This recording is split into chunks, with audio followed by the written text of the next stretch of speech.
آپ نے طریقہ میرے سنت نے ارشاد فرمایا ہے، بڑا آسان بھی ہے، محفوظ بھی ہے اور مضبوط بھی. سبحان اللہ. محفوظ بھی ہے اور مضبوط بھی ہے. محفوظ کس حوالے سے وہ بھی عرض کرتا ہوں اور مضبوط کس حوالے سے وہ بھی عرض کرتا ہوں. یہ چادر ہے، ان کے دونوں پہلو کو ہم نے کیا کر لیا؟ برابر کر لیا. اس کو بائیں ہاتھ میں پکڑ لیں. اگر دائیں ہاتھ والا استعمال آپ کرتے ہیں، دائیں ہاتھ زیادہ استعمال کرتے، اس کو بائیں ہاتھ میں پکڑ لیں. آپ اس کو ایک سائڈ پہ لے آئیں. ٹھیک ہے جی، سائڈ پہ لے آئے. اب اوپر والے پلو کو، پچھلے کو آپ نے چھوڑ دیا، پکڑا ہوا ہے، اوپر والے پلو کو اندر ٹائٹ کرنا ہے. بدن کے ساتھ اتنا زور سے لگائیں کہ بالکل یہ آپ کے ساتھ پیبست ہو جائے. ٹھیک ہے، اب اس کو گھما کے یہاں پہ لے کے آئیں. ٹھیک ہے، یہ گھما کے لے کے آئے، واپس اس کو پیچھے لے کے آئیں گے. اب اس کو کیا کرنا ہے؟ ہم نے اندر فولڈ کر دینا. ٹھیک ہو گئی. اب یہ آپ کا تہ بند گیا. اب اگر ہوا سے اڑ بھی جائے بدن ننگا نہیں ہوگا. سبحان ادھر سے اڑ جائے ننگا نہیں ہوگا. چلنے میں کوئی مسئلہ نہیں ہے. بیٹھنے میں، اٹھنے میں، رکوع سجود کی پرابلم آپ کو نہیں آئے گا.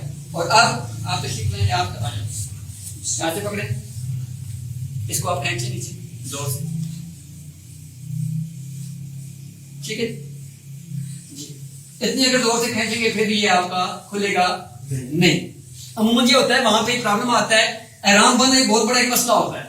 عموماً لوگ کنفیوز ہوتے ہیں کہ یار پتہ نہیں میرا کیا ہوگا، بدن سے ننگا ہوگا نہیں ہوگا، کھل نہ جائے، ٹینشن ہوتی ہے. تو اس طرح باندھیں گے، نہ کھلے گا نہ اڑے گا نہ کوئی اور مسئلہ پیش آئے گا. اب اوپر چادر جو اڑنی ہے اس کو ہم نے جس طرح ہم چادر آپ اس طرح کرتے ہیں، ٹھیک ہے، اس طرح کر لے. اب اس کو گھما کے یہاں پہ اس طرح کرتے ہیں. بہتر یہ ہے کہ اس کو آپ گھما کے دوسرے کندھے پہ لیں، جیسے ہم مدنی چادر کرتے ہیں، یہاں گھما کے یہاں پہ لیں. آگے جی، اب اس کا فائدہ کیا ہے؟ گھما کے لے کے آنے کا فائدہ کیا ہے کہ رکوع سجود میں جائیں گے بار بار گرے گی نہیں، چلنے پھرنے میں آپ کی بار بار نیچے نہیں آئے گی. ٹھیک ہے.